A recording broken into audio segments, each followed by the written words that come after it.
Happy Holi, everybody! The Holi celebration on campus was done with a myriad of traditional Indian snacks, dancing, and music.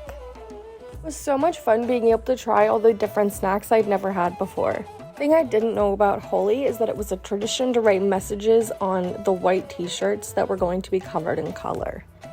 This is done as a symbol of peace. After the snacking was over, we went outside for the real festivities. Traditionally, the color throwing is done with water and color, but on campus, we just used colored powder. That's why Holi is called the celebration of color.